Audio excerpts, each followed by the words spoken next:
Hello दोस्तों। आज हम लोग 30 मई 2025 के MFC 2 के क्वेश्चन नंबर 9B को सॉल्व करेंगे। ये जो क्वेश्चन है वो डिपेंड करता है किस पे? रिडक्शन फार्मूला पे। है ना, ये जो क्वेश्चन है वो based on the reduction formula है। तो दोस्तों यहाँ पे ये ध्यान रखिए, रिडक्शन फार्मूला में हम लोग अगर जनरली डेफिनेट इंटीग्रल यूज करते हैं तो इसका जो इंटरवल होना चाहिए वो 0 to π/2 होना चाहिए। और यहाँ पे क्या दिया है? 0 to π/4।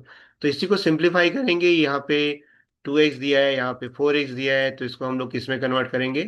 x में या t में कन्वर्ट करेंगे। और देन मतलब हम इजिली क्या कर सकते हैं, इसकी वैल्यू इवेलुएट कर सकते हैं। तो चलो स्टेप बाय स्टेप सॉल्व करते हैं। स्टेप 1 में हम लोग क्या करते हैं? Let us I equal to integration under the limit 0 to π/4 of cos cube 2x into sine square 4x dx। अब हमें पता है दोस्तों ये 2x है और ये 4x है। तो ऐसे में हम लोग इवेलुएट नहीं कर सकते, दोनों को क्या होना चाहिए?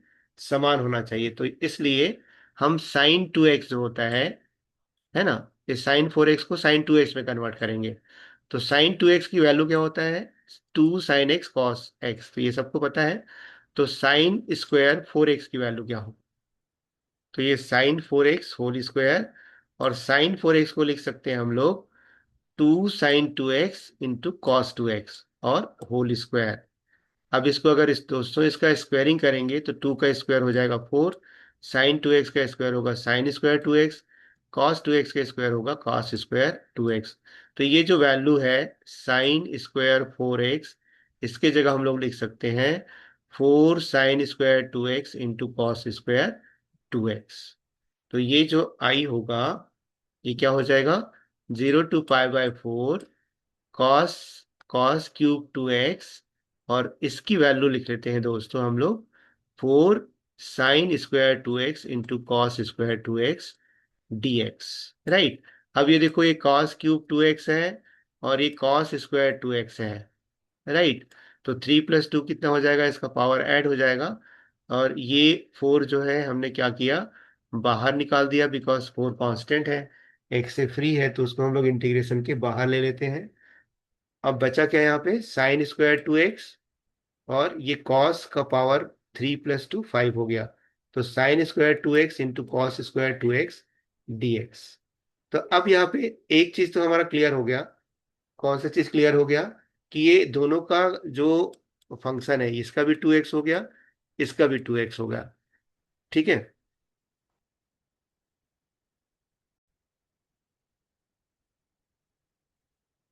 तो अब ये जो सिंपल चीज है, दोनों का जो एंगल है वो एंगल वैल्यू दोनों का समान आ गया, 2x हो गया, है ना। पर अभी भी हम लोग क्या कर सकते हैं? 2x को सॉल्व नहीं कर सकते। और मैंने पहले बोला था जैसे कि हम लोग जब भी रिडक्शन फार्मूला का क्वेश्चन सॉल्व करेंगे तो ये जो एंगल है ये π/2 होना चाहिए। ठीक है। तो इसी के लिए हम लोग क्या करते हैं, ये जो 2x है, ये जो 2x है उसकी वैल्यू हम लोग क्या ले लेते हैं? u ले लेते हैं। तो 2x is equal to you लिया, तो dx इज इक्वल टू क्या हो जाएगा? 2 dx equal to d u, या dx is equal to du/2 हो जाएगा। अब जब हम लोग कोई वेरिएबल चेंज कर रहे हैं तो लिमिट कैसे होगा? लिमिट, इसका लोअर लिमिट कितना है? 0 है। तो अगर मैंने u की वैल्यू, x की वैल्यू 0 ले लिया, है ना, तो u की वैल्यू भी क्या हो जाएगा? 0 हो जाएगा।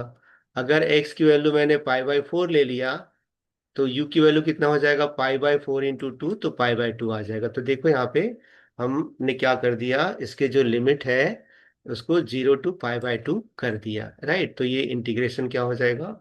I equal to 4 times of integration under the limit 0 to π/4 sin² 2x cos to the power 5 2x dx। ये कन्वर्ट हो जाएगा 0 to integration under the limit, ये 4 है ना, तो ये डी यू में कन्वर्ट। तो d x is equal to क्या होगा दोस्तों? ये d x is equal to du/2 हो जाएगा। तो ये वाला 2 और ये 4 वाला 2, ये 4 है ना यहाँ पे, तो ये दोनों कैंसिल हो जाएगा, एक वाला कैंसिल हो जाएगा। तो यहाँ बचा सिर्फ 2 under the limit 0 to π/, integration under the limit 0 to π/2। ये होगा सिर्फ sin² u, और ये होगा cos to the power 5 u d u. तो ये टू टू कैंसिल हो गया, तो बचा क्या? टू, ये बच गया हमारे पास में। Two times of integration under the limit 0 to π/2 sine square u into cos to the power 5 u d u. अब हम लोग क्या करेंगे, एक बहुत ही इंपॉर्टेंट तीन फार्मूला एक्चुअली इसमें, आप रिडक्शन फार्मूला में देखोगे तो एक जो फार्मूला होता है वो 0 to π/2, आपको याद रखना है, 0 to π/2, 0 to π/2, 0 to π/2 sine to the power nx dx equal to 0 to π/2, ये दोनों बराबर होता है, याद रखना, cos to the power nx dx। तो ये दोनों की वैल्यू आप फॉर्मूला में देख सकते हो, इसका क्या फॉर्मूला होता है। ठीक है, इसका फॉर्मूला होता है, मैं यहाँ पे लिख देता हूँ, n-1/n इंटू n-3/n-2 इंटू ऐसे जाते जाएगा, और ये डिपेंड करता है n की वैल्यू इवन है या ऑड है।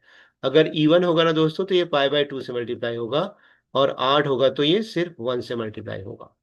ठीक है, तो ये चाहो तो हम लोग इसके बाद एक एग्जांपल इसमें ले लेंगे छोटा सा सॉल्व करने के लिए, लेकिन अभी ये दो फार्मूला हो गया है, दोनों को एक ही बोलते हैं। और एक दूसरा फार्मूला होता है जहाँ पे कॉस एक्स और साइन एक्स दोनों कंबाइंड होते हैं।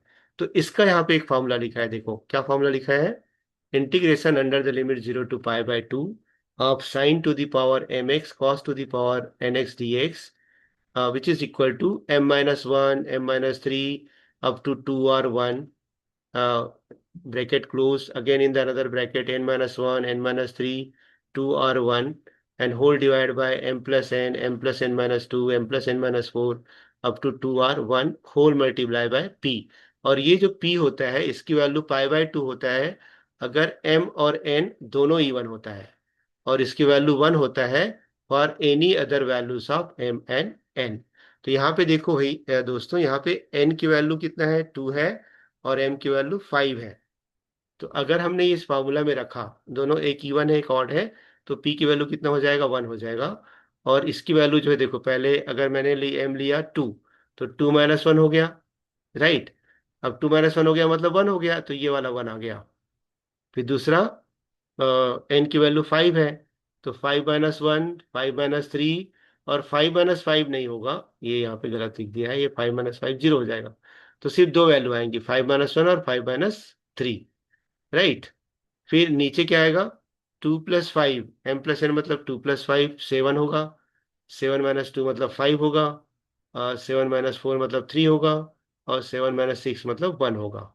तो यहाँ पे क्या आ गया देखो, ये आ गया 2 - 1 इज 1, 5 - 1 इज 4, और 5 - 3 इज 2, ये 1 नहीं होगा यहाँ पे, राइट। और नीचे क्या आएगा, 7 × 5 × 3 × 1।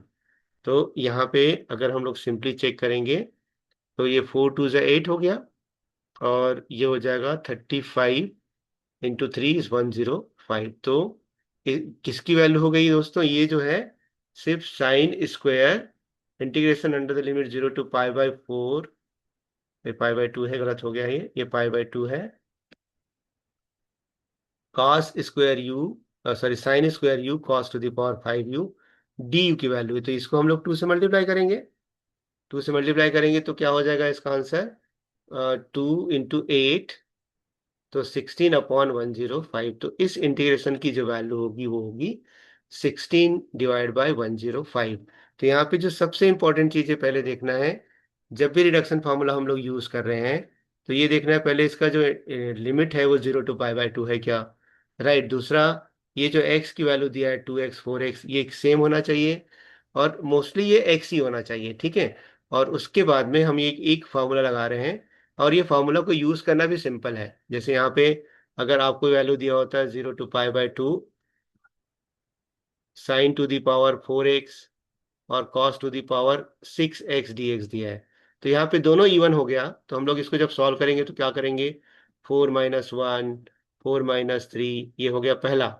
फिर 6 - 1 6 - 3 6 - 5, ये ऊपर हो गया, होल डिवाइडेड बाय 4 + 6 10, फिर 2 कम करेंगे तो 8 6 4 और 2। अब देखो दोस्तों यहाँ पे ये दोनों इवन है, इसलिए इसको हम लोग किससे मल्टीप्लाई करेंगे, multiply by pi by 2।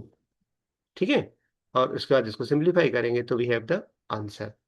Right, similarly आपको एक ऐसा भी क्वेश्चन आ सकता है अगर पूछते हैं एग्जाम में, दो मार्क का, what is the value of integration under the limit 0 to pi by 2 of sine to the power 4x dx। ठीक है, sign to the power 4x dx, तो इसका आंसर क्या होगा, मैंने अभी जस्ट बताया था, n-1 upon n multiply by n-3 upon n-2 into, और ये अगर इवन होगा तो पाई बाय 2 से मल्टीप्लाई होगा, तो यहाँ पे 4 इवन है, तो इसको हम लोग सिंप्लीफाई करेंगे तो ये 4-1 अपॉन 4 प्लस 4-3 अपॉन 4-2। ठीक है, अब 4-5 नहीं कर सकते, और ये इवन है इसलिए क्या करेंगे, इसको पाई बाय 2 से मल्टीप्लाई करेंगे, तो आंसर क्या हो जाएगा, ये 3/4 इंटू ये 1/2 इंटू पाई बाय 2, तो आंसर क्या आ जाएगा दोस्तों, 3 पाई बाय 16। इसका जो आंसर हो जाएगा वो 3 पाई बाय 16, ये इसका आंसर हो जाएगा। अब मैं आपको पूछूंगा what is the value of 0 to pi by 2 cos to the power 4x dx, तो इसका भी आंसर क्या होगा दोस्तों, ये भी 3 पाई बाय 16 आएगा, अलग नहीं आएगा। ठीक है, तो इस तरह से आप क्या कर सकते हो, जो रिडक्शन फार्मूला के जो क्वेश्चंस है वो आप सॉल्व कर सकते हो। ठीक है दोस्तों, तो नेक्स्ट लेक्चर में हम लोग मिलेंगे और नेक्स्ट इंपॉर्टेंट क्वेश्चन सॉल्व करेंगे, 9C। Thank you.